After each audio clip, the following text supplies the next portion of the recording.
The nightgown was the color of old bone. Seraphine stood before the tall mirror, while two maids knelt at her hem, smoothing ivory silk that whispered against her skin, like something already dead. Which was fitting, because that was what she felt like most nights. A ghost given a crown and a title, and a bed she slept in alone. "You look beautiful, Your Majesty." The younger maid said it softly. "The way you speak to the grieving." "Perhaps tonight will be different," Seraphine murmured, and she watched her own mouth make the words in the glass. Watched her own green eyes refuse to believe them. 7 years she had been saying that sentence.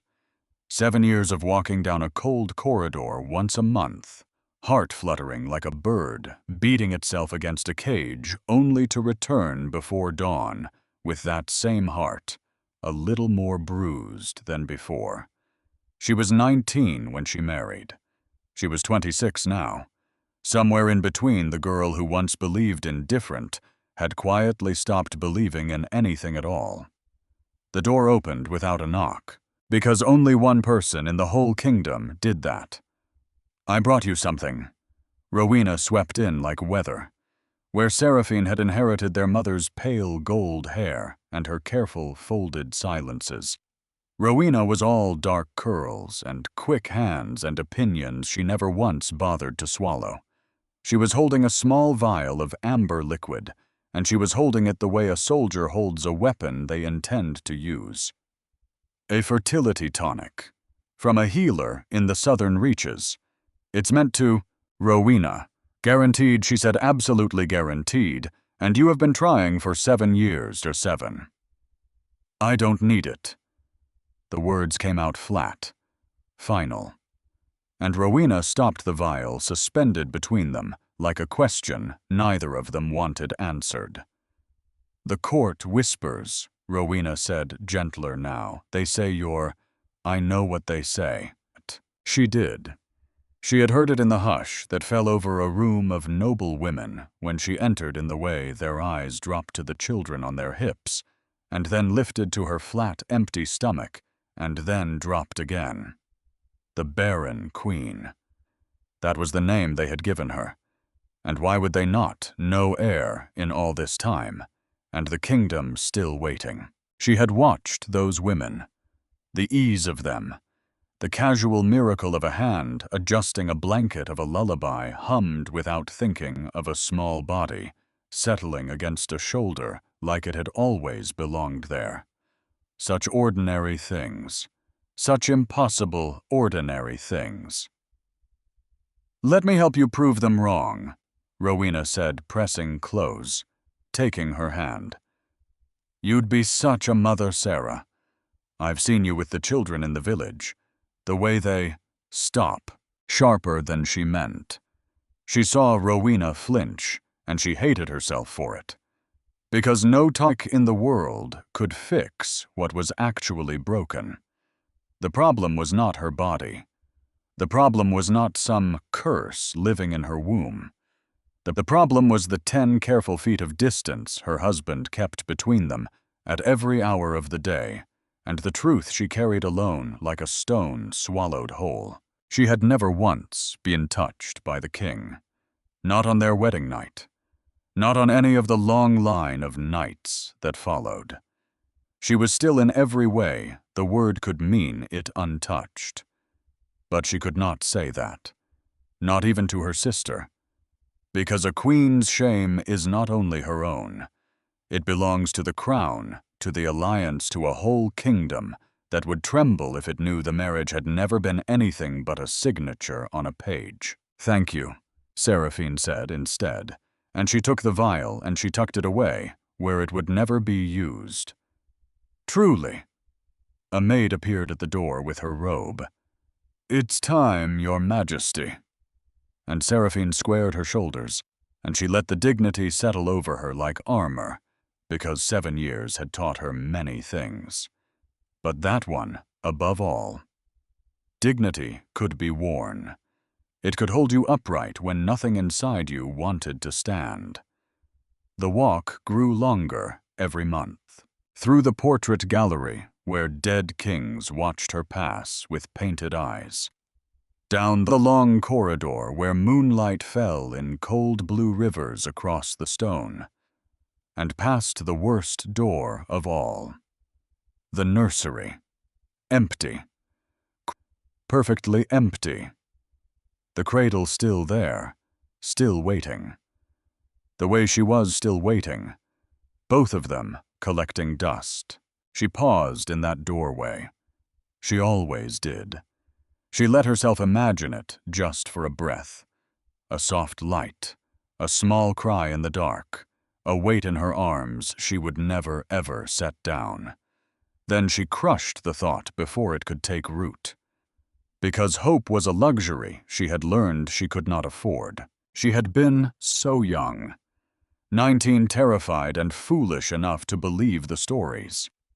When Thera took her hand at the altar for one single suspended moment, she had felt something. A pull. A recognition low in her chest, older than thought. Thought a whisper. That said mine, that said mate, that said. Finally. Then he had let go of her hand. Our marriage serves its purpose, he had told her that first night, his voice like a door closing. The alliance is secured. That is enough. Except it was not enough. Not for the kingdom that needed an heir. Not for the contract that promised they would try. And not for her stubborn heart, which had somehow decided against all evidence to want the two most impossible things in the world. A husband who looked at her like she mattered, and a child to pour all this trapped love into before it curdled. So once a month, as the contract required, she came to his chambers. So they might try. Except they never did. She reached the heavy oak door. She pressed her palm flat against it. And behind it, she knew her husband was waiting, and her wolf stirred beneath her skin, and whined low and soft, the sound of an animal that had never once been allowed to run. Tonight would be no different. She knew that, and yet something small and winged beat against her ribs anyway. Not hope for love. She had buried that, but hope for a child. That one she had never learned how to bury. She opened the door. The room was dark. Only the dying red of the fire and the heavy curtains pulled tight against the moon, everything drowned in shadow. Your Majesty. Softer than she meant. Almost a child's voice. Silence answered, but not the hollow silence of an empty room, because someone was here. She could feel it, the way she always felt it, when Theron was near a prickle along her arms, an awareness that lived in her skin and would not be reasoned with. Her bare feet crossed the thick carpet. The great four-poster bed rose against the far wall, its curtains drawn, and with each step, his scent wrapped around her, wild and clean and unbearably him filling her lungs, until her head went light, and her wolf whined again, louder. Aching. She should not want him. A closed door, month after month, year after year, should have killed the wanting. It had not. Her hands were trembling by the time she reached the bed. She could hear him breathing. Deep, slow, even. Please, she thought, please. Just this once. I don't need you to love me. I only need... She leaned over him. Theron. Nothing. Not a flutter behind his eyes. The moonlight had found a gap in the curtains and laid a thin silver line across his face. The hard planes of it softened. The dark sweep of his lashes. Even asleep, he looked like a king. Powerful. Untouchable. Hers in name, and in nothing else. Theron. Louder. She put her hand on his shoulder and shook him harder than she had ever dared to touch him, waking. His head rolled, his eyes stayed shut, and then her foot struck something on the floor. She looked down. A small glass vial. On its side. Empty. She bent slowly. She picked it up. She brought it to her nose. And she went very, very still. Because she knew that smell. A sleeping draught. He had drugged himself. Her husband had poured a sleeping draught down his own throat rather than be awake when she walked through that door. Why? The word escaped before she could catch it. She gripped his shoulder, and she shook him harder, now harder than protocol, harder than pride. Theron, wake up. Nothing. Whatever he had taken, it had pulled him down deep past the reach of her voice, past the reach of her. How dare you? She whispered, and her voice was shaking now, coming apart at the seams. I'm your wife. I'm your wife. And you would rather sleep like the dead than… She stopped. She pressed her lips together. I don't need your love, she said softer. I know what this is. Duty. Alliance. Nothing more. I have made my peace with it, I swear I have. Most queens don't get even what I have. You listen to me. You let me rule beside you. You are never cruel to me, not once. Her hand tightened on the empty glass. I can live in separate towers. I can live with formal words and cold corridors, and the way you look through me like I am made of glass. She swallowed. But a child, Theron. Just give me a child. Let me be a mother. Let me hold something in my arms that is glad I exist. But he could not hear her. He had made certain of it. A single tear slipped down. She let herself have it. One. Then she wiped it away with the back of her hand. Because tears were another luxury, and she was rationing tonight. She set the vial on the bedside table. And then, because protocol demanded it, because the servants would count the hours, and the gossips would sharpen their knives if she left too soon, she climbed into the bed beside her drugged and sleeping husband, and she lay down, and she stared at the canopy above her, and she played her part in the dark, the way she had learned to play it. Except then he moved. His body, deep in its chemical sleep, shifted, rolled toward her. His hand slid across the sheets, slow, blind, pulled by some instinct that lived deeper than the drug could reach. And his fingers found hers. They curled around her hand. Warm, rough, real, and her heart lurched so hard it hurt. Because this small thing, this hand in the dark, should not mean everything. It should not make her want to weep with a relief that shamed her. And yet it did. This was what she had been reduced to. A queen so starved for one honest touch that her husband's sleeping hand felt like a gift. It was not a gift. She pulled her hand free. She turned onto her side away from him, and she curled around the old ache in her chest, and she stared into the dark. Tomorrow she would rise. She would wear the crown and the smile and the armor. She would be gracious. She would be a queen. But tonight, she let herself mourn. Not the marriage. She had buried that.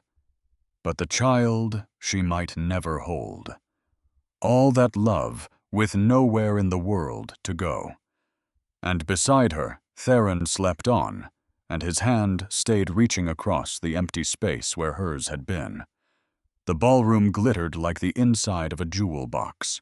Candlelight caught on 10,000 facets. Music turned in slow gold circles. And Seraphine sat at the high table with her spine straight and her smile fixed and her wine untouched, watching her husband dance. Not with her. Never with her. With Princess Lorelei of the Western Isles, whom he had been turning across the floor for a quarter of an hour now, his hand at her waist, his steps effortless. political courtesy, she told herself. Only that. But in all their years, he had never once asked his own wife to dance. Not tonight. Not ever. He would dance with visiting royalty and with noble women whose fathers commanded armies. But the woman he had married, he would not touch, not even to a waltz. So she watched them spin, and something ugly turned over in her chest. "Isn't Princess Lorelei lovely?" A voice low to her right. Seraphine's spine went to iron. "She's certainly fertile," a second voice answered, lighter, crueler. "Perhaps His Majesty is beginning to consider, after all this time with no heir, a duchess this time, can you blame him?" Seraphine reached for her wine. Her fingers did not quite obey. On the floor, Theron bowed to the princess. And for one foolish moment, Seraphine thought he might come back to the high table to the chair beside her, that had sat empty for an hour. Instead, a Lady Melisande appeared at his elbow, and he inclined his head with that same courteous, bottomless distance, and the music began again. "Your Majesty." A man had stopped before her, tall, fair-haired, warm brown eyes and a smile that reached them. "Ambassador Roderick," he supplied, bowing. "Forgive the intrusion. I have been hoping to steal a word with you about the trade accord between our kingdoms. There is a single clause holding the whole thing hostage." There had in fact been such a clause. She had spent a fortnight on it. "Do tell," she said. He glanced briefly toward the floor where her husband turned another woman through the light. "I wonder," he said, "if your Majesty might do me the honor of a dance while we speak of it. It seems a crime that you should sit alone while the whole hall turns." Heat climbed her throat. He was offering her something she understood, an escape, a way to show a watching court that if her own husband would not dance with her, at least someone would. She hesitated. She knew how it would look, but the court already talked. What was one more sentence? "Very well," she said. "Lead the way." She felt the eyes follow them onto the floor. Roderick's hand was steady at her back, and she had not danced in so very long, and the music took her. "Her Majesty is graceful," he said as they turned. "Her Majesty is aware," she said, because kindness she could accept. But she did not need his pity dressed up as flattery. And then a prickle crossed the base of her skull. The unmistakable sense of being watched. Her next breath snagged halfway. Theron. Across the whole glittering length of the hall, over the heads of 100 dancers, his eyes had found hers, and locked. She lifted her chin. She held his gaze a beat longer than she needed to. Yes, her look told him. Some people do not find it unbearable to be near me. Are you surprised? Then Roderick turned her, and the line between them snapped. But she still felt it, his attention burning between her shoulder blades like a brand. "I am sorry for what they say of you," Roderick murmured. "The whispers."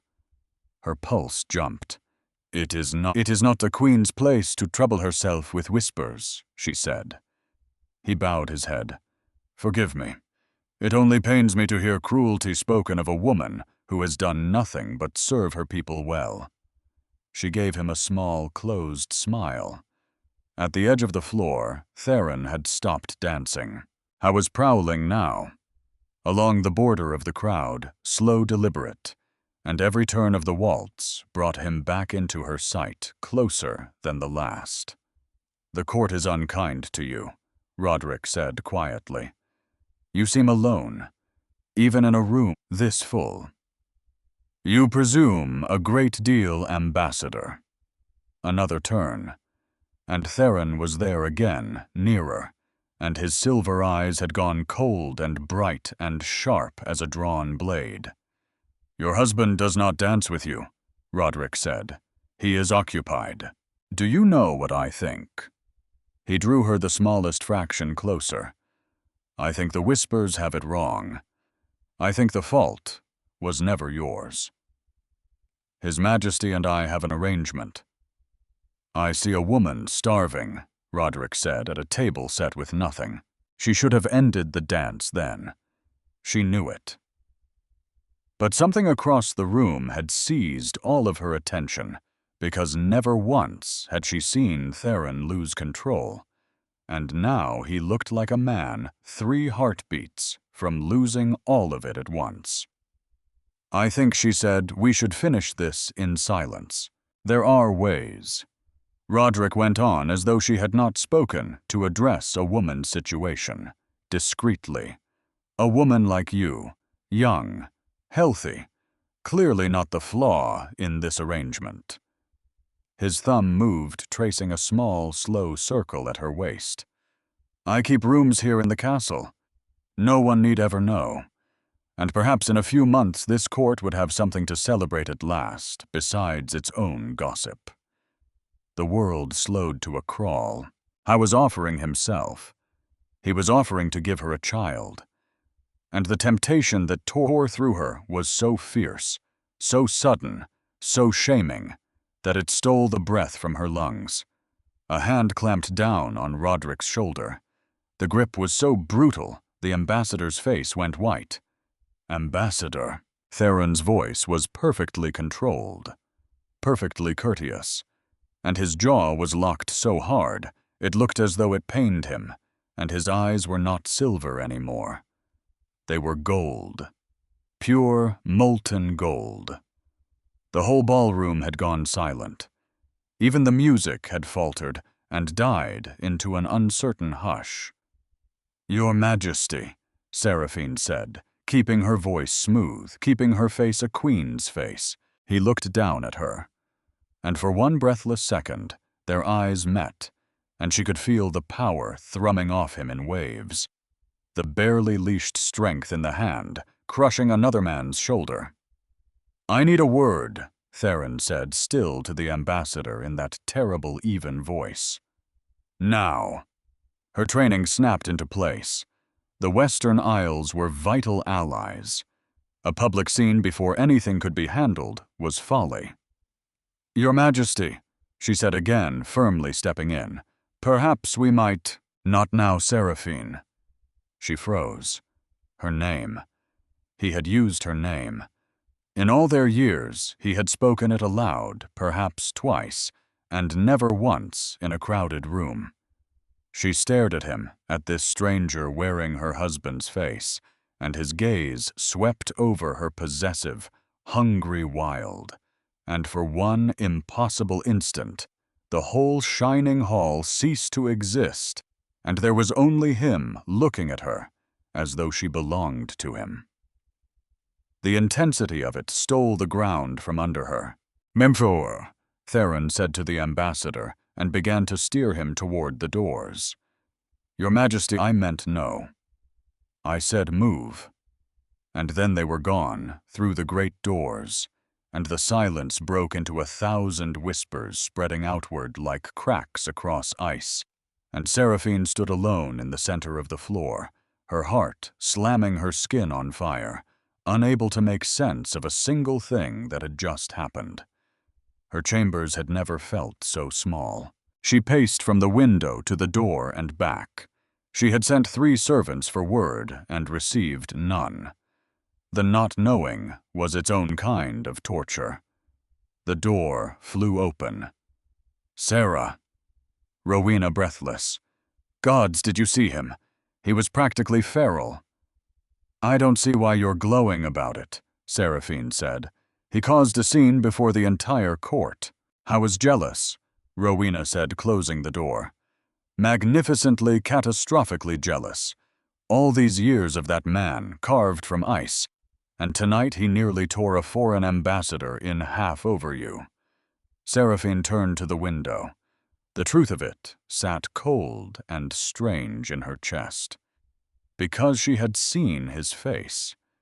And it had not been the face of a man performing duty. It had been the face of a man who had forgotten for one moment every wall he had spent years building. "There has to be a reason," Rowena said more slowly now, watching her. "A reason he keeps that distance.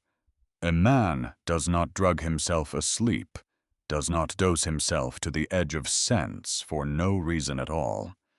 Sarah, what is he protecting himself from?" And before Seraphine could answer, a sharp knock struck the door. It flew open before either of them could move. Theron filled the frame. He looked wrong. His jacket was gone. His shirt hung half unlaced. His chest heaved. And when he stepped into the room, he did not walk the careful, measured way she knew. He prowled. A hunter. A wolf wearing the shape of a man. "Out," he said low. Rowena's eyes went wide. She looked to her sister. "Now," Theron growled, and the word had teeth. "Rowena," Seraphine said quietly. "Go." Her sister went with one last look, and the door clicked shut. And then there was only the two of them, and the space between them had never in all their years felt so thin. "What happened tonight?" Seraphine asked. She lifted her chin. She met the gold of his eyes. "Explain yourself." He did not. He only stared at her nostrils flaring, scenting the air, scenting her. "You are not yourself," she said. "Myself." His laugh was harsh and broke in the middle. He took a step. "He was propositioning you. I heard every word he breathed against your ear. And if he was, I have handled worse. I do not need you to suddenly... Others." His voice cracked like a whip. He crossed the room in 2 strides, and his hand hit the wall beside her head, and her own wolf rose, snarling to meet him. "There have been others. Ladies proposition you at every feast," she snapped. "I have watched them for years. I never once accused. I have never been unfaithful." The word stopped her tirade cold. "Not once," he said rougher now. "I made vows to you, Seraphine. I have kept every one of them." And the fight drained out of her. Because it was true. She had watched women throw themselves at him for years, and he had turned from all of them with the same cold distance he turned from her. "I know," she said quiet now. "I know you have." A muscle worked in his jaw, and his eyes had gone bright and wounded, and she understood with a small shock that she had hurt him. "Then why," he asked, "were you considering his offer?" "I wasn't." But it was a lie, and they both heard it, and shame flooded her hot up her throat. "I don't want that man," she said, and this at least was true. "I don't want him. I want..." Her voice broke. "I want a child, Theron. That is all. That is all I have ever wanted. And every month I walk past that empty nursery, and every month I let myself hope that this time you might..." She stopped. She would not weep in front of him. "But you never are, even awake." Silence. She kept her eyes on the floor. "I warned you," she heard him say, and his voice was barely there. "Before we married, I told you I would never claim you, never touch you, that this would be a marriage on paper and nothing more. You agreed. I was 19. She lifted her head. "My kingdom needed the alliance. I had no choice, and I told myself..." She swallowed. "I told myself you might change your mind. I did not know then what it would feel like. To live beside you, to want you, to know you would never once reach for me. I am trying to protect you." The words tore out of him too loud, too raw. "You do not understand, Seraphine.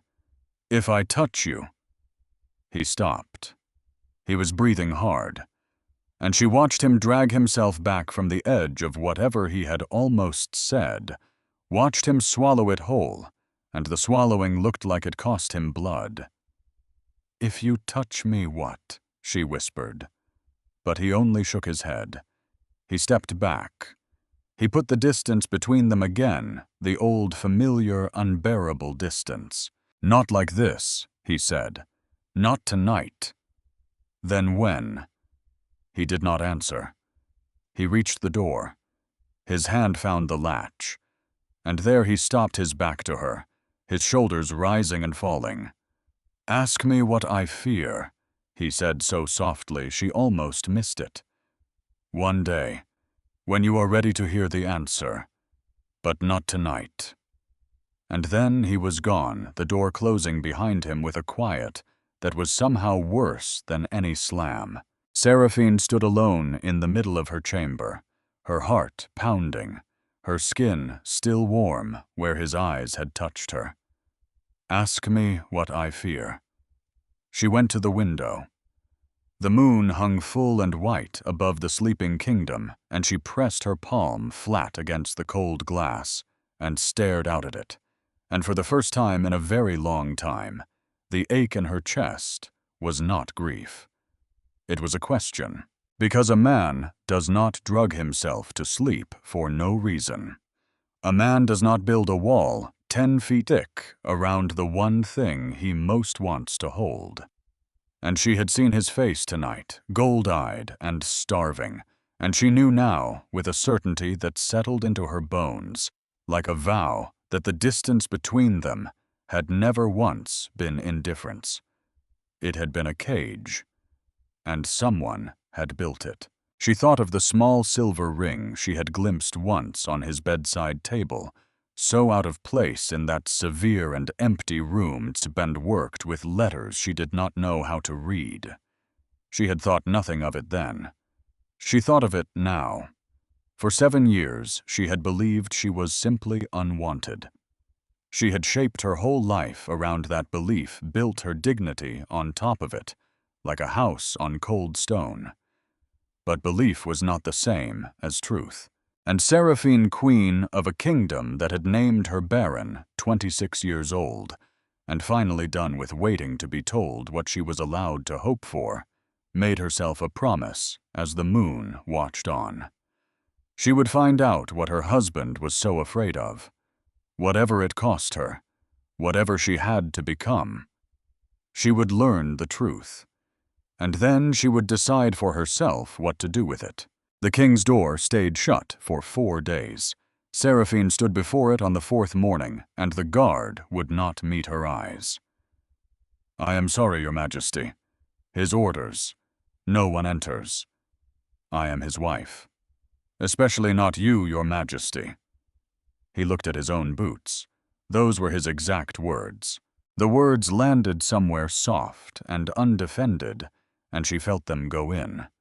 Especially not her. After the ballroom, after his hand on the wall beside her head, his voice cracked open. "Ask me what I fear."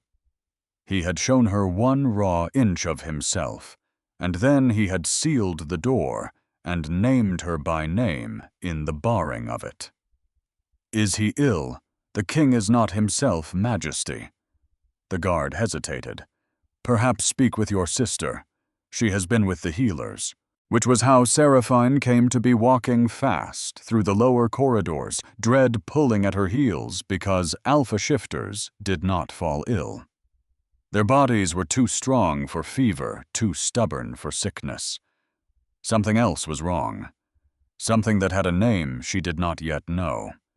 She found Rowena in her workroom, surrounded by vials and dried herbs, her face troubled, in a way Seraphine had rarely seen it. "Tell me what is happening.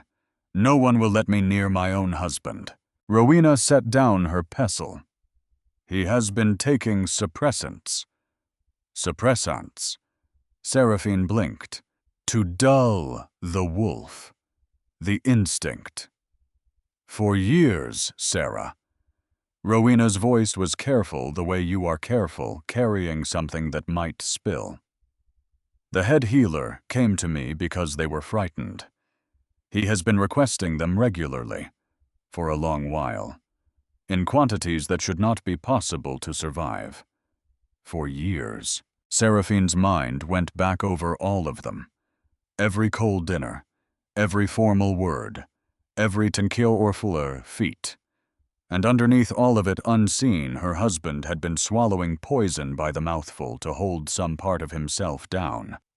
And you never told me. I only just learned it myself. Rowena pressed a small vial into her hands.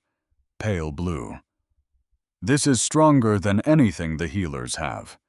It should undo the worst of it. But no one can get close enough to give it to him. He is barely speaking. He is... She stopped. He is not safe to approach, except by you. Seraphine looked down at the blue liquid. His wolf will know you, Rowena said. It will let you close when it lets no one else. And then Rowena reached into her apron and drew out a second vial. Amber, the one from before. And this, her sister said, quieter, in case the other is not enough. It works the other way. It would loosen him. Lower what he is fighting. If he cannot be reasoned with, if the suppressant fails you, could it might be the only way to... Seraphine looked at the amber vial for a long moment, and then she understood exactly what her sister was handing her. No. Sarah, no Rowena. I am only trying to help you, Rowena said, and her voice broke on it because she meant it. That was the terrible part. She meant every word. You have wanted this for years. A child, a marriage that is real. I could put it in his water, and by morning it would all be, listen to me. Seraphine's voice came out low and shaking and absolutely certain. Whatever is wrong with my husband, whatever he is hiding, I will not fix it by taking his choice away from him. I wants you. Anyone with eyes can see he wants you. I would only be removing what stands in the... removing his choice. Seraphine set the amber vial down on the table, hard between them. That is what you would be removing, and I will not build a marriage or a child on a night he did not choose. I would rather have nothing. She held her sister's eyes. Loving someone does not give you the right to decide for them. Not ever. Not even for their own good. Rowena went still. For a long moment, neither of them spoke. And then slowly Rowena's hand closed over the amber vial and drew it back, and shame and understanding tangled together across her face. You are right, she said at last, barely a whisper. Gods forgive me, you are right. Give me the blue one, Seraphine said, the real one, and then let me go to him. She took the pale blue vial, and she left the amber one on the table, and she did not look back at it, because she had already decided the kind of woman she was going to be, and it was not that kind. The guard stepped aside. I am acting on the healer's orders, she said. Open the door. The first thing was the heat. It rolled out to meet her. The moment the door gave the kind of heat that steals the air from your lungs and leaves your skin humming. The second thing was his scent. It wrapped around her like a pelt and a shroud, both at once, and her wolf stirred and pressed forward, and her mouth went dry. Theron stood at the window with his back to her, shirtless, gleaming with sweat. He looked carved from heat and held upright by will alone, and the sight of his bare back, the breadth of him, tugged at something low and traitorous in her. Your Majesty, she murmured. A growl came out of him. Thunder trapped in stone. Warning. Threat. Leave. The word was not spoken, but she felt it strike the base of her skull and lift the hair on her neck. She clenched her fists. She held her ground. Theron. His head tipped. Not enough to see her. Enough to sense her. She watched his nostrils flare, watched the muscles shift along his spine. I brought medicine. From the healers. She took one step, and his head snapped around, tracking her with a predator's precision, and the gold of his eyes was a low fire, banked behind ash. That look landed on her body like a hand. She felt it all the way down. "Let me help you," she said, silent, stretched, taut, humming. He looked wild. He looked hurt. He looked like a man standing between himself and a cliff, with nothing but his own teeth to hold the line. But when his eyes locked on hers, something human flickered up through the gold. Not just the animal. Him. And beneath the fever and the fury, plain as a wound need. "I am not afraid of you," she said. "I know you will not hurt me." A laugh caught and broke on his tongue. His head thunked back against the stone, and when he swallowed, she watched his throat move, and a small tremor ran through her knees. "Water first," she said, because someone had to be practical, because if she let herself feel all of this at once, she would drown in it. There was a pitcher miraculously unbroken. She poured with shaking hands. "Drink." He reached. His hand shook. Water slopped over the rim. She caught his wrist to steady him, and he went utterly still. Slowly, so slowly, his gaze lifted from their joined hands to her face, and the nakedness there stopped her heart. "Drink," she whispered. Together they guided the glass. A bead of water slipped free and tracked down the cut of his jaw, and she bit the inside of her cheek and did not chase it. He shut his eyes. A shudder went through him, and he lifted his free hand and covered hers where it held his wrist, and pressed her palm flat to his chest over his heart, like an oath he did not have the words for. She felt it slamming under her hand. The medicine, she managed. She had to let go to uncork the vial. When she did, he made a sound low and lost, and his hand clamped around her wrist. She worked the stopper one-handed. She held the blue liquid to his mouth. He did not look at it. Not once. He watched her. And being watched like that by a man who had refused to look at her for 7 years made her feel bare and burning and God's help her seen. He drank. For one heartbeat, nothing. Then his eyes changed. The wild gold began slowly to cool. The killing tension bled out of his shoulders by degrees. His breathing eased, and the man came back into his own face inch by inch until it was Theron looking at her, and not the wolf, and the horror of what she saw there stopped her cold. Because he did not look relieved. He looked like a man who had just been dragged back from the one thing he had been trying to reach. "You should not be here," he said. His voice was ruined, but it was his. "Of everyone. You, most of all. You would rather have died alone in this room than let me near you." Yes. He said it plainly, and it was the cruelest kind word she had ever been given. Yes, because the wolf does not want the medicine, Seraphine. The wolf wants you, and I have spent 7 years making certain it never gets what it wants.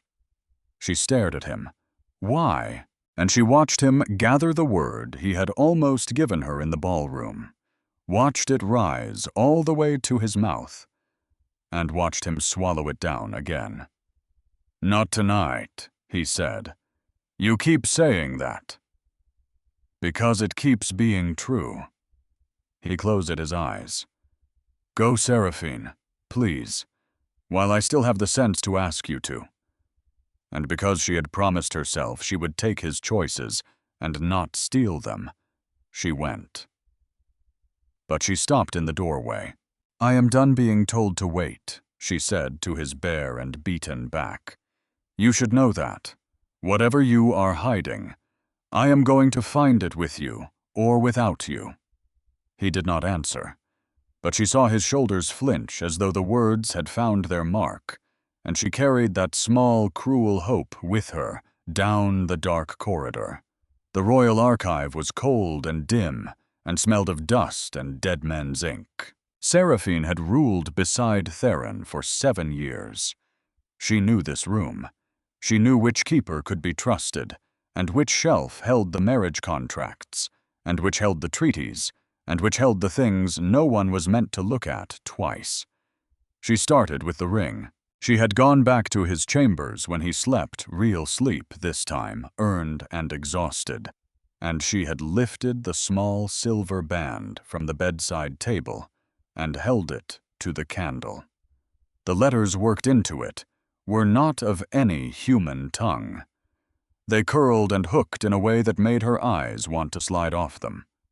But she had copied them, stroke by careful stroke, onto a scrap of paper, and now she matched them one by one against the oldest volumes on the highest shelf. It took her 3 nights, until on the 3rd, in a cracked ledger of old pacts and older debts, she found the same hooked letters staring back at her. And a name. Nyxara. Her blood went cold in a way that had nothing to do with the archive's chill, because there was more than a name. There was an account. Written in a hand she did not know, in the careful legal language of a bargain, struck and witnessed, and though half the words were in that eye-sliding tongue, enough of it was plain for her to read the shape of the thing. A pact between the Wolf King and a creature of the Fae, sealed nearly 8 years ago before ever he married. The terms half obscured deliberately, as though the writing itself did not want to be understood. But she read enough. She read the words, 10 years. She read the words, shall not claim. And she read in the margin, in that same careful hand, a single phrase that made her press her fist to her mouth to keep from crying out. The price to be paid. In issue. Issue. An old word. A cold, legal word. It meant a child. Seraphine sat down very slowly on the cold stone floor of the archive, the ledger open in her lap, the single candle guttering, and she understood finally the shape of the cage. Her husband had not spent 7 years turning from her because he did not want her. He had spent 7 years turning from her because he did. And this creature, this Nyxara, had made his wanting into a weapon aimed at the very thing Seraphine most longed for in all the world. A child. She copied every word she could read. The terms, the margins, the hooked letters she could not yet translate. She copied it all onto her own paper, folded it small, and hid it in the lining of her sleeve, close to her wrist, close to her pulse, because she did not yet know what she would do with it. But she knew now what she was fighting, and that changed everything. It was 3 weeks later that she began to feel unwell in the mornings. At first she told herself it was the archive, the cold, the strain of secrets. She told herself it was the not sleeping.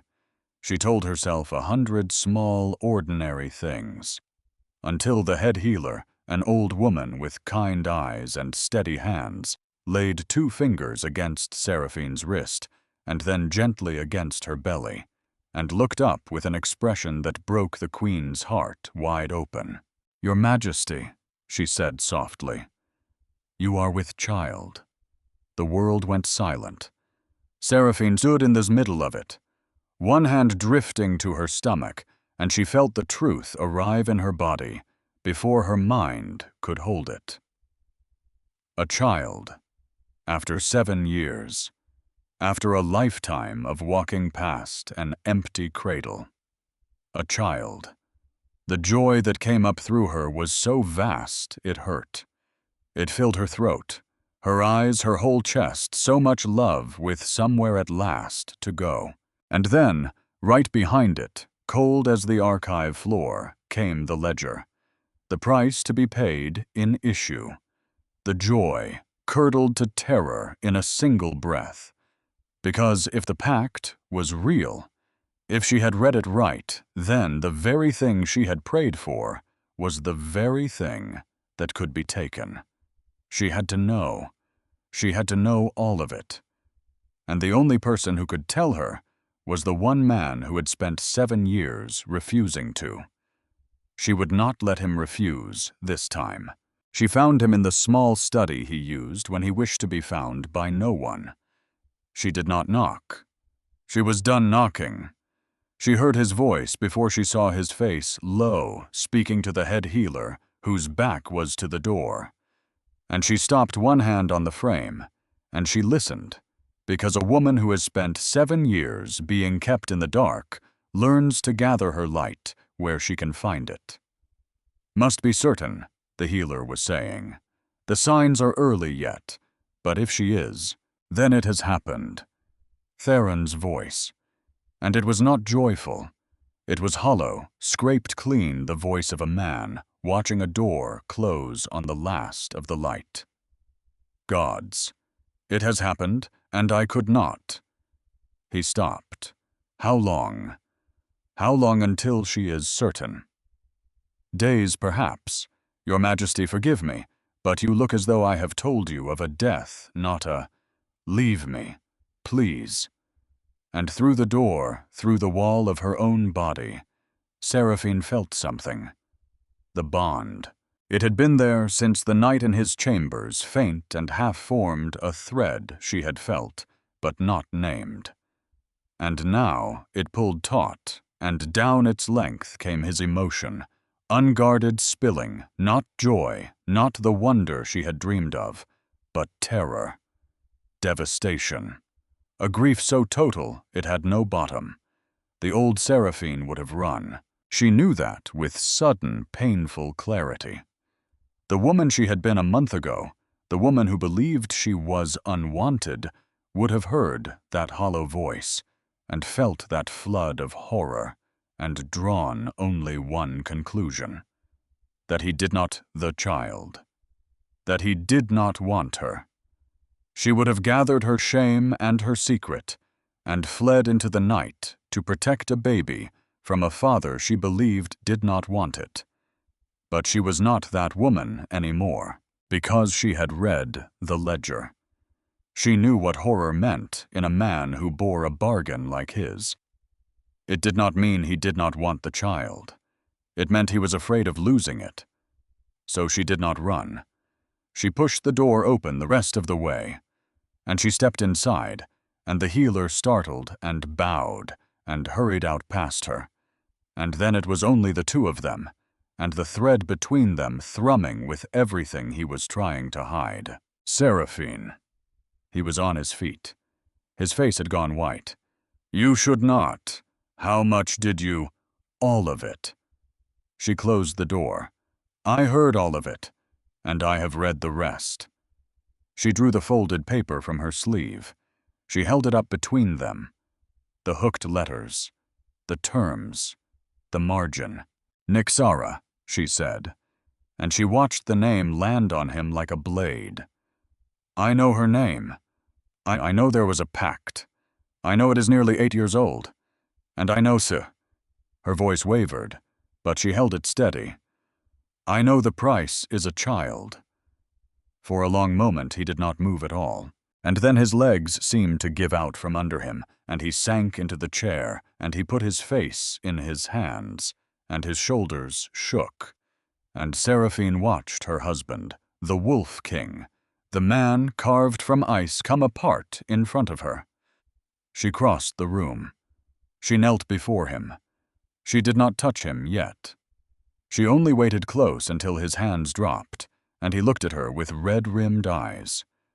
Then you know, he said, why I could not. I know part of it. She reached up. She laid her palm against his jaw, and this time he did not flinch. Tell me the rest. All of it. No more one day. No more not tonight. I am carrying this child too, Theron. I have the right to know what is coming for it. And the last of his silence gave way, and it drained out of him all at once, 7 years of it. I made a bargain, he said very low, before I ever met you. I was young. I was promised to her. To a creature I believed I loved, because I did not yet know what love was." He swallowed. "And then you walked down the aisle in your wedding dress, and I looked at you, and I knew. In one breath I knew what you were to me. Fated, mine. The other half of my own soul standing there in white, given to me, by a treaty like a bushel of grain." Her breath caught. "I broke my word to her that day," he said. "In my heart I broke it the moment I saw you. And she knew. She has always known. So she came to me, and she offered me a bargain to settle the debt. If I could keep from claiming you, if I could hold off my own fated mate for 10 years, then I would be free of her. The old promise dissolved, my honor restored. And if you failed," he closed his eyes, "then any child born of our marriage," he said, "would be hers." He came down off the chair onto the floor before her, this king who bowed to no one, and he pressed his face to her belly, to the small new life he had spent 7 years starving himself to protect, and he breathed her in like a man surfacing from deep water. "I could not touch you," he said against her muffled broken. "For 7 years I could not touch you, because every time I looked at you, I wanted a whole life with you, a home children, everything, and the wanting was the very thing that would damn us. So I drank the drafts, I took the suppressants, I built the walls, I let the whole kingdom call you barren, and I let you believe I was cold, because your belief that I did not want you was the only wall strong enough to keep you safe." Seraphine sat very still, her hand in his dark hair, tears running silent down her face. 7 years. Every cold word, every empty corridor, every night she had wept alone, believing herself unwanted. Every single one of them had been love. "How long do we have?" she whispered. He lifted his head, and the answer was already in his eyes, the same hollow grief she had felt through the bond. "The pact was sealed almost 8 years ago," he said. "The term is 10, but the term was never the true trap." His voice dropped. "The trap was the child. If we conceived one inside the bargain, she has the right to claim it. And we—" He looked at her belly, at the life inside it. "We have conceived one, inside the bargain." The room went very quiet. Seraphine looked at the folded paper still clutched in her free hand. The hooked letters she could not yet read. The margins she had not yet translated. The half of the bargain that was still hidden from her, in a tongue that made the eye slide away. The old Seraphine would have collapsed here, would have wept, would have begged, would have waited for her husband to find a way to save them all. But she had spent 3 nights on a cold archive floor learning that the truth could be dug for, that a locked door could be opened, that a woman told to wait could refuse. "Then we have until the child is born," she said. Steady, level, a queen's voice. "That is our time, and I intend to use every hour of it." Theron looked up at her, and through his grief, something else flickered. Confusion. And underneath the confusion, a fragile, disbelieving thing that might have been hope. "Seraphine, you have spent 7 years trying to save me by keeping me in the dark." She took his face in both her hands. "That is finished. From tonight, we are in the light together. You are going to tell me everything you know about her. Every word of that bargain, every rule the Fae are bound by." She held up the folded paper. "And I am going to read the half of this I cannot yet read, if it takes me every night between now and the birth of our child. Because bargains have terms, Theron, and terms have edges, and edges, her voice dropped fierce and low, can be found by anyone willing to look, anyone. He stared at her as though he had never truly seen her before, which she thought he perhaps had not. Because for 7 years he had been so busy protecting her from the truth that he had never once let himself find out what she might do with it.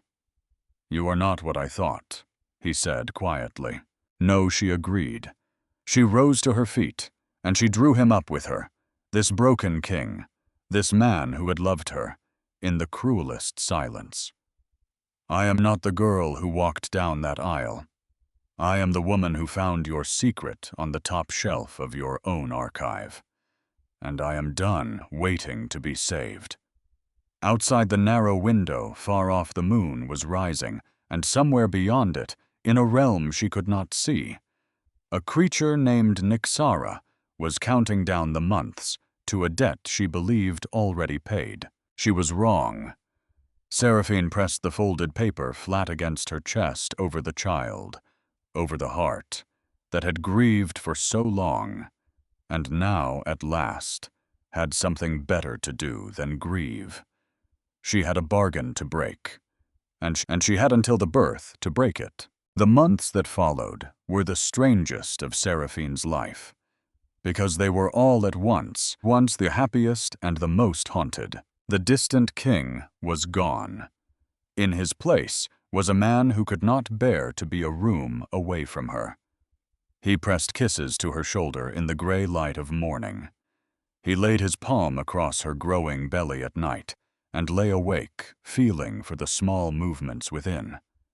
7 years of silence had broken like a dam, and everything he had held back came pouring out of him at once. "I do not want to waste a single hour," he told her one morning, helping her rise from the bed, her body round and heavy at 6 months. "I want to remember all of it." "You will spoil me," she said. "Good." He pressed his mouth to her temple, then lower to the swell of her stomach. "That is precisely what I intend." And he did. Soft blankets appeared for a cradle. Books arrived meant for a child too young to read them. A jeweled comb for her hair. When she scolded him for it, he only pulled her against his chest and kissed her until she forgot what she had meant to say. But she never forgot the ledger, because every night after he slept, Seraphine rose in the dark and lit a single candle and spread her copied pages across the desk, and she worked. The hooked letters would not give up their meaning easily. She hunted through the oldest volumes in the archive, matching stroke to stroke, building the fey tongue. Letter by stubborn letter. The way a child builds a wall from small stones. She learned the words for bargain, and for blood, and for binding. She learned the words for older than iron. And slowly over the long months of her pregnancy, the hidden half of the pact began to speak. Some nights Theron found her there, hunched over the candle, and he would stand in the doorway and watch her with an expression she could not name. "You should rest," he would say. "I will rest," she would answer, not looking up when I understand her. Because she had begun to notice something in her husband, in the quiet moments, in the spaces between his joy. A shadow. A grief that had no business in a room so full of love. At 8 months, she found him in his study, late at night, writing by candlelight, and he startled and gathered the papers to his chest before she could see them. Working correspondence. But she had glimpsed the words. "To my child," written across the top of the page. And more of them beneath, sealed with wax, a small stack of letters addressed to a person not yet born. "Letters to the baby," she said softly. "Something like that." He drew her onto his lap. "Only thoughts. Things I want them to know. In case. In case." He did not finish it. He did not have to. because she understood then that while she had spent every night hunting for a way out, her husband had spent his nights making peace with the trap. He was writing goodbye. He was committing himself to memory for a child he believed he would be gone before it could remember him. And it broke her heart, and it lit a fire under it. Because she was not writing goodbye. She was writing a way through. The contractions began 2 weeks later. They came in the deep hours of the night, and Seraphine gripped her husband's hand and breathed through the long waves of it. And Rowena moved around the room with the calm certainty of a woman who had studied for exactly this. Hours blurred into one another. Sweat and pain, and Theron's voice low in her ear, steady wrecked, telling her she was strong. Telling her she was almost there. Telling her he loved her over and over, as though the words could hold back what was coming. "I can see the head," Rowena said. "One more, Sarah. One more." And Seraphine bore down with everything she had left in her body. And then, a cry, thin and furious and alive. "A boy," Rowena breathed, and her voice cracked apart on it. "A healthy boy." She cleaned him, and she laid him in his mother's arms, and Seraphine looked down at the small red face, the dark hair, the tiny working fists, and something inside her that had been clenched for 26 years finally let go. "Hello," she whispered. "I'm your mother." Theron leaned over them both. His hand trembled toward the baby's fist, and the baby gripped his finger, and the Wolf King made a sound she had never heard from him, half sob, half prayer. "He has your eyes," he said. "He'll have your courage," she answered. "Elias," Theron said, tasting it. The name they had chosen. Elias.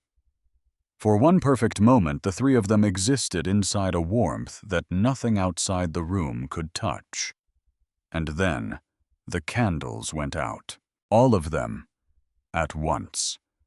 Every flame in the room snuffed as though a great cold breath had passed over it, and the temperature dropped until Seraphine could see her own breath rise white before her face, and Elias began to wail, and through the bond, she felt Theron's terror spike into something beyond fear. "She's here." He did not have to say it.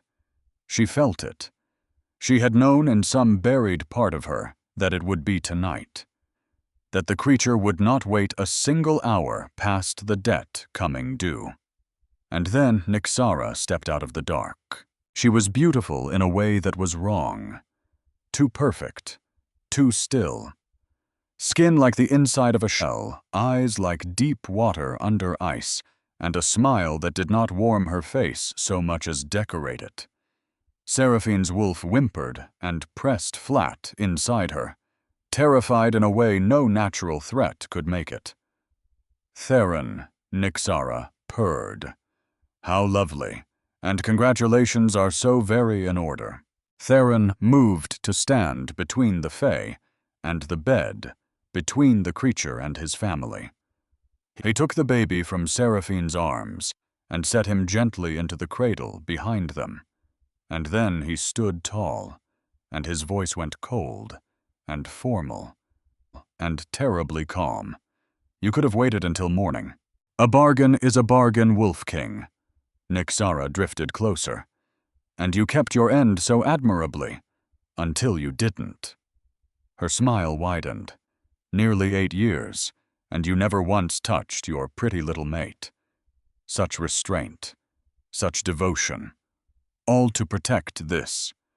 She gestured toward the cradle, and Seraphine felt ice flood her veins. "The child was conceived inside the term of our pact," Nyxara said, and now the sweetness dropped from her voice and left only the edge. "Well within the 10 years. Which means by the words we both swore to, he is mine." "No." Seraphine's voice cut across the cold. She was pushing herself upright in the bed, weak, shaking only hours from the birth, and she did not care. No, you will not take him. Nyxara's eyes turned to her amused, as though a piece of furniture had spoken. Take me instead, Theron said, and the whole room stopped. Theron.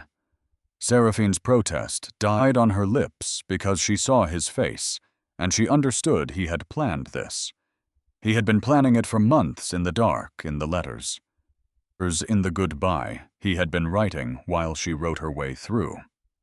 Why, Nyxara said slowly, would I accept that trade? Because it is what you wanted all along. Theron's voice did not waver. Not the child. You never wanted the child. You wanted me. So take me. Bind me to your realm for as long as you like, and let them go.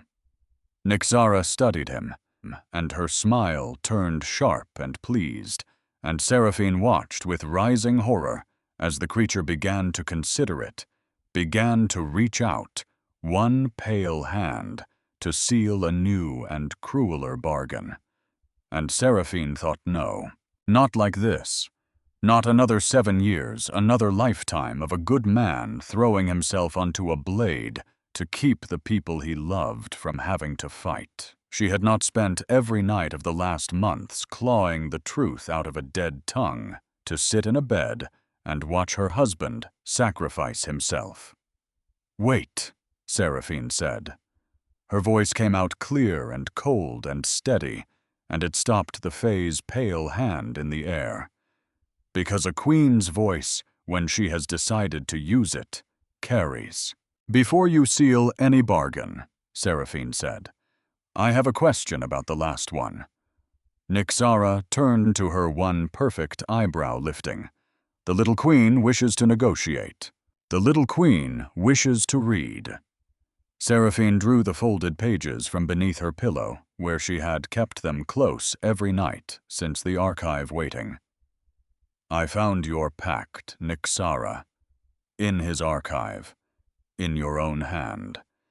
And I have spent these long months learning your tongue because you wrote half of it in words meant to slide off a human eye. She unfolded the pages. You did not think a mortal woman would bother. You did not think she could. Surprise moved across the Fae's beautiful face, quick and unwelcome. The pact says the price is a child conceived of the marriage, Seraphine said, and her voice did not shake. Those are its words, a child of the marriage. And so for months I believed you had us, because Elias was conceived inside the term and inside the marriage, and I could find no crack in it. She lifted her eyes, until I finished the last line, the one you wrote in the oldest form of your own tongue, the one you were certain no human would ever read.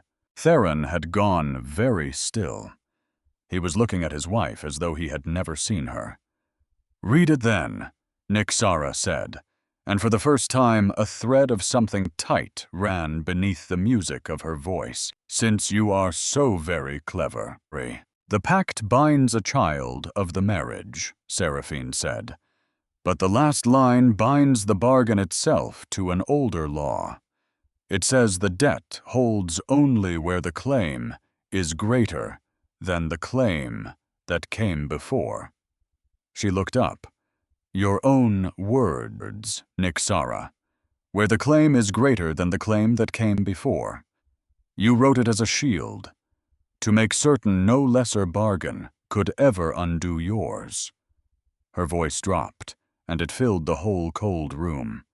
But it is not a shield. It is the crack. Because your claim on Theron was a promise, a vow between two people made and then broken, and the claim that came before it. Do not, Nyxara breathed.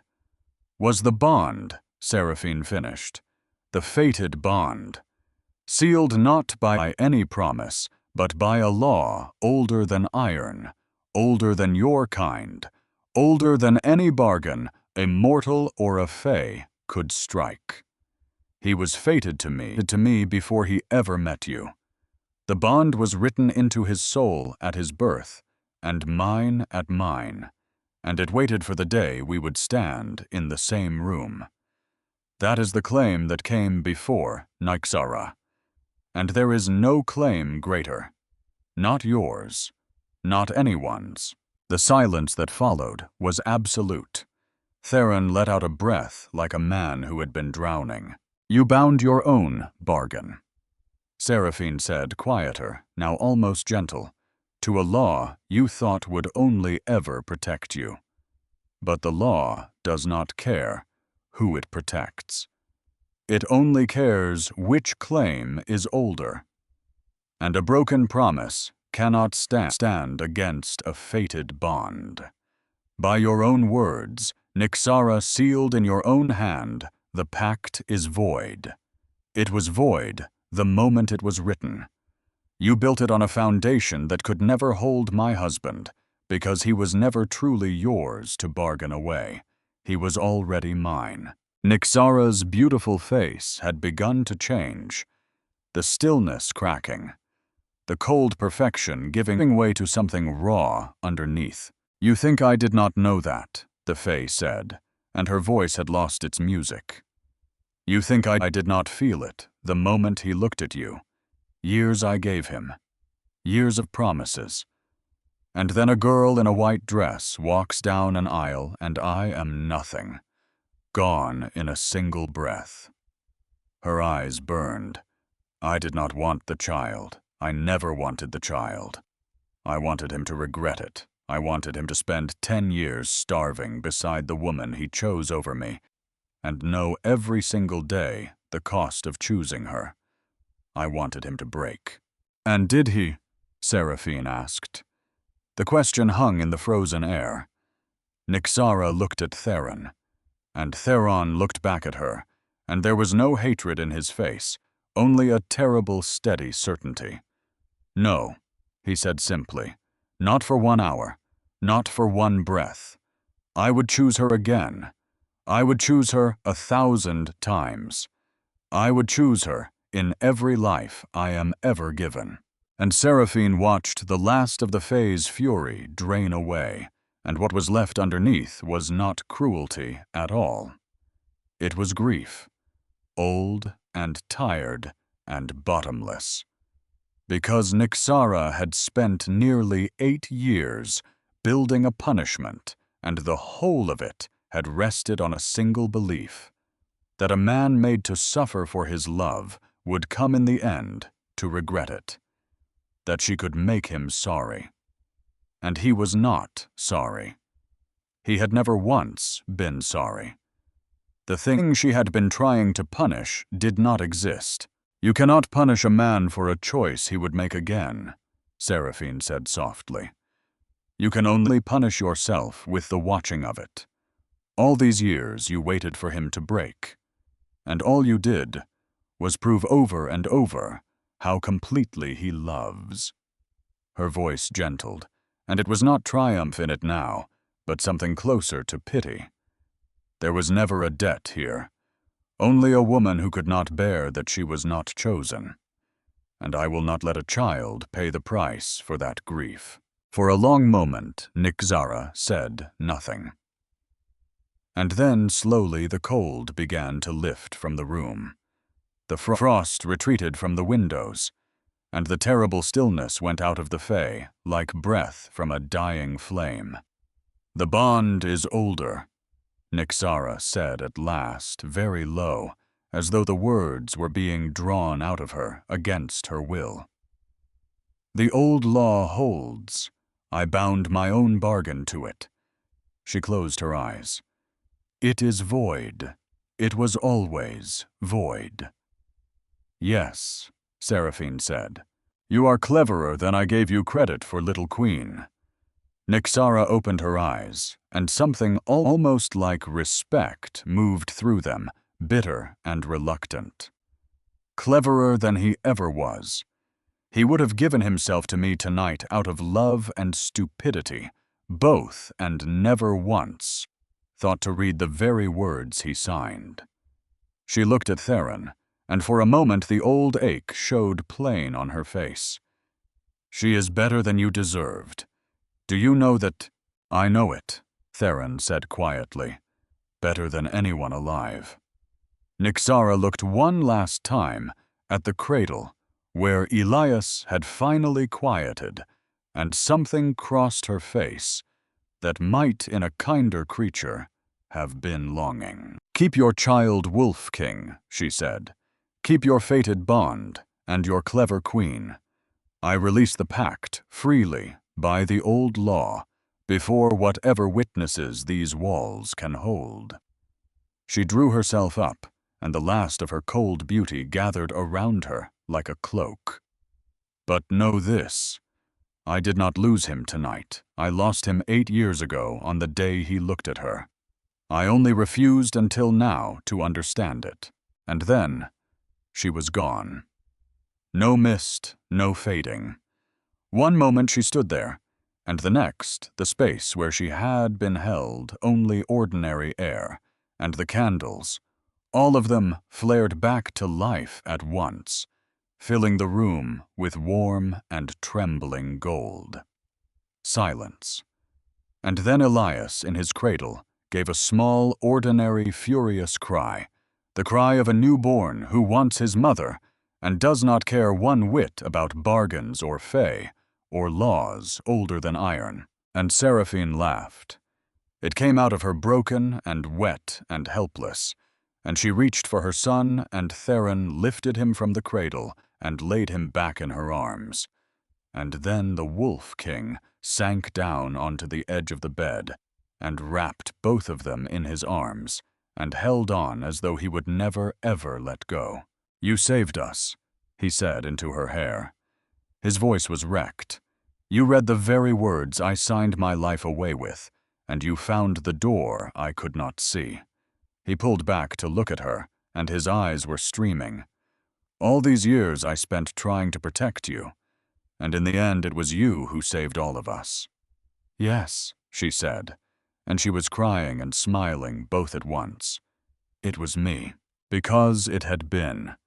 Not the Wolf King, not the Fae, not fate, her.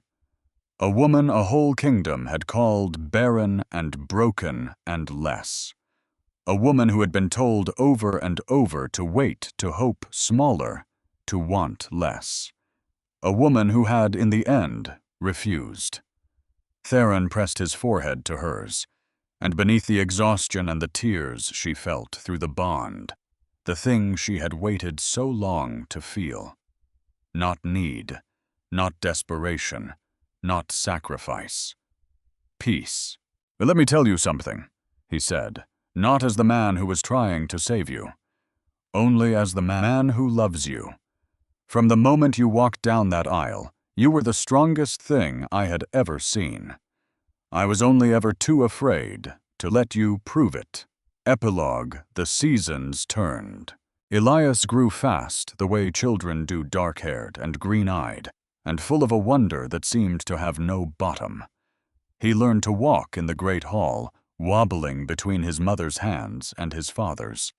And he learned to laugh, a bright, ringing sound that could stop a council meeting cold.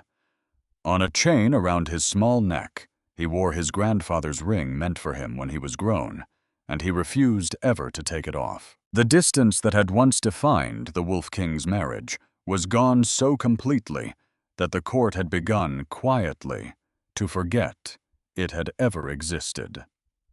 They no longer whispered barren when Seraphine passed. They whispered instead the queen who broke a fey bargain with nothing but a candle and a dead tongue, and the whisper had awe in it, and something like love. She heard the whispers. She let them go by, because she no longer measured herself in the words of a watching court. Some evenings she stood at the nursery window, watching the sun go down over a kingdom at peace, and she thought about the girl who had once stood in a very different doorway, 19 years old and terrified and foolish enough to hope. She would not go back and spare that girl her years of grief, because the grief had made her. Every cold corridor, every empty cradle, every night she had wept believing herself unwanted, had been the slow forging of the woman who, in the end, refused to wait to be saved. "Mama, look!" Elias's voice from the floor where he was building a tower of wooden blocks taller than himself. "Big tower. The biggest in all the kingdom," she agreed, kneeling beside him. "Like Papa's castle, just like Papa's castle." And Theron in the doorway, watching his wife and his son in the last gold light of the day, understood at last what he had spent so many years too afraid to see. That he had never been the one protecting her. That he had married the strongest soul in his kingdom and only needed to stop standing in her light long enough to watch it burn. Seraphine gathered her son into her arms and breathed in the warm, ordinary miracle of him. And she thought of the ledger and the cold archive floor and the long nights bent over a dead language, while the answer came slowly clear. She had walked into her own darkness and come out carrying the truth in her 2 hands. For 7 years she had believed her worth was something the world would hand her. That she was only as much as a husband, or a court, or a child decided she was. And she had been wrong. Her worth had never been theirs to give. It had been hers from the first breath, waiting the way the bond had waited, older than any bargain, deeper than any grief. She had only needed to stop asking permission to believe it, and that she decided, watching her son stack one wooden block upon another, reaching always for something taller than himself, was the truth she would give him. Not the story of a king who saved his queen. The truth of a queen who saved herself and her king and her child on a night when the whole world told her to sit still and wait.